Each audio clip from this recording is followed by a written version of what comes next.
Hey my YouTube family, welcome back to another video from Vasquez the Dendrophile. নার্সারির খোঁজ কোথা থেকে ভালো গোলাপ পাবেন সেই খোঁজ আপনাদের এর আগে আমি দিয়েই রেখেছি। নার্সারি থেকে সুস্থ গাছ অবশ্যই আমরা কিনবো। রোগ পোকা খুব বেশি লেগে নেই এরকম গাছ আমরা তো প্রথমেই বেছে নেব। তবে আর কি কি লক্ষণ দেখে একটি ভালো চারা নির্বাচন করব নার্সারি থেকে, সেই নিয়েই আজকের এই ভিডিও। তাই আশা করছি আপনারা সম্পূর্ণ ভিডিওটি দেখবেন এবং ভিডিওটি ভালো লেগে থাকলে অবশ্যই লাইক কমেন্ট শেয়ারের মাধ্যমে আমার আগামীর পথকে সুগম রাখবেন এই কামনাই করি। নার্সারি থেকে গাছে যেরকম পোকামাকড় কম আমরা দেখব, আরেকটি কিছু লক্ষণ আমি আপনাদের দেখানোর চেষ্টা করব যেরকমটা আমি নিজে করে থাকি। আমি আবারও বলছি যে আমি কোনো বড় ইউটিউবার বা বড় বাগানি নই, নিজের এক্সপিরিয়েন্স শুধুমাত্র আপনাদের সাথে শেয়ার করব বলেই আজকের এই ভিডিওতে কোথাও ভুল বা যদি ভুল কোনো ইনফরমেশন দিয়ে থাকি অবশ্যই আমাকে জানিয়ে রাখবেন।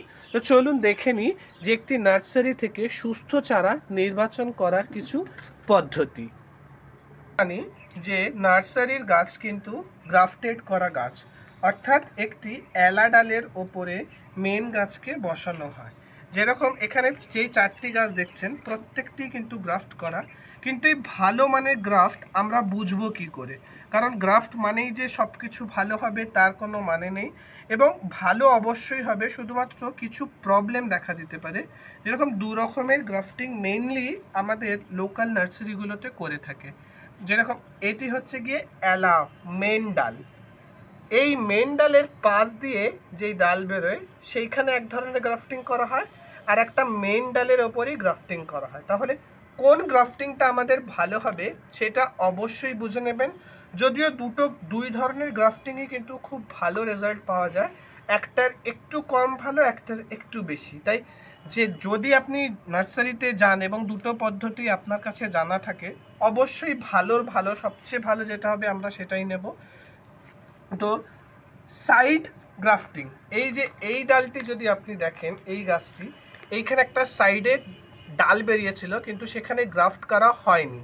এইখানে সাইড গ্রাফটিং কিন্তু খুব একটা ভালো রেজাল্ট পাওয়া যায় না যদি খুব ভালো যত্ন না নেন।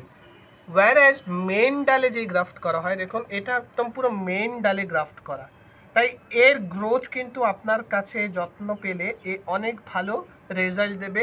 এবং নার্সারি থেকে গাছ কেনার সময় তো আমরা একটি ভালো নির্মূল, অর্থাৎ যেই গাছে কোনো পোকামাকড় নেই সেরকম দেখে গাছ কিনবো। এবং গাছ কেনার সময় আমরা গ্রাফটিং পয়েন্টটা ভালো করে দেখে নেব যে গ্রাফটিংটা মেন এলা ডালের সাথে গ্রাফটিং নাকি সাইড ডালের গ্রাফটিং। ইন কেস আপনি সাইড ডালে গ্রাফটিং নিচ্ছেন তাহলে আরেকটি জিনিস ভালো করে খেয়াল করবেন। যদি আমার কাছে সাইড গ্রাফটিংয়ের গাছ নেই, তাও আমি আপনাদেরকে একটা এক্সাম্পল বুঝিয়ে দিচ্ছি। যে ধরুন অ্যাজিউমিং কি আমার এই গাছটা মেন ডালে গ্রাফটেড নয়, ওয়্যারএজ এটা মেন ডালে গ্রাফটেড, কিন্তু আপনাদের দেখানোর জন্য আমি বলছি যে ধরুন আমার এটা মেন ডালে গ্রাফট না হয়ে সাইডের ডালে গ্রাফট হয়েছে। তাহলে সাইডের ডালে যখন গ্রাফট হচ্ছে একটা জিনিস খেয়াল করবেন যে যতটা স্পেস নেবে, যতটা স্পেসের পরে গ্রাফট করা হবে সেই গাছ তত বেশি দুর্বল হবে। যত ক্লোজ গ্রাফট হবে, অর্থাৎ সাইড গ্রাফটিং যখন আপনারা কিনবেন, কারণ সব জায়গাতেই যে আপনি মেন ডালি গ্রাফট পাবেন তা নয়, এবং তার সাথে সাথে এটাও কিন্তু খুব উল্লেখযোগ্য যে শুধুমাত্র মেন গ্রাফটিংয়েই ভালো গাছ হয় তা কিন্তু নয়, সাইড গ্রাফটিংয়েও হয়। সাইড গ্রাফটিংয়ের ক্ষেত্রে শুধুমাত্র একটি জিনিস খেয়াল করবেন যে সাইড গ্রাফটিংয়ের যেখান থেকে গ্রাফট করা হচ্ছে তার স্পেসটা যত কম হবে গাছের গ্রোথ কিন্তু তত ভালো হবে। এই পদ্ধতি মেনে আপনি যদি চারা নির্বাচন করেন এবং সেই চারা বাড়িতে এসে মিনিমাম 10 থেকে 15 দিন আপনার বাড়ির পরিবেশে রেখে গাছটিকে বসাবেন, এবং গাছ বসানোর সময় আরেকটি জিনিস খেয়াল করবেন, আপনার মিডিয়ার ওপর ডিপেন্ড করবে যে আপনি পুরো মাটি খসাবেন নাকি মাটি খসাবেন না। যদি আপনি মাটির মিডিয়াতে বসান সেই ক্ষেত্রে বেয়ার রুট করার কোনো দরকার নেই, কিন্তু সিন্ডারে যদি এরকমভাবে গাছ বসাতে হয় তাহলে কিন্তু বেয়ার রুট অবশ্যই করতে হবে। এবং বার্ড ইউনিয়ন, অর্থাৎ যেখানে গ্রাফট করা হয়েছে তার থেকে একটু কোনো 1 ইঞ্চি নয়, একটু চোখের আন্দাজে এইটুকুনি অংশ বাদ রেখে বাকিটাই কিন্তু যা মিডিয়া দেবেন সেই দিয়ে ভরে দেবেন। এবং এইখান থেকে, অর্থাৎ এই বার্ড ইউনিয়নের নিচ থেকে যে কোনো ডাল বেরোক, ইরেসপেক্টিভ অফ 5 পাতা, 6 পাতা, 7 পাতা, 3 পাতা, সমস্ত কিছু কেটে দেবেন। কারণ গ্রাফটিংয়ের নিচে কখনোই মেইন গাছের বেসাল আসবে না। গ্রাফটিংয়ের নিচে যা আসবে সমস্তটাই এলা বা সাকার।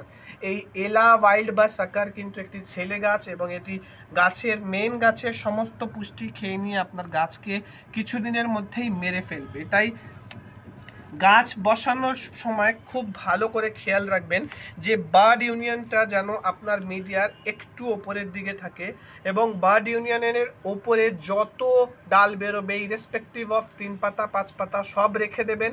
এবং বার্ড ইউনিয়নের নিচে যদি ইরেসপেক্টিভ অফ 5 পাতা 7 পাতা সমস্তটা ফেলে দেবেন।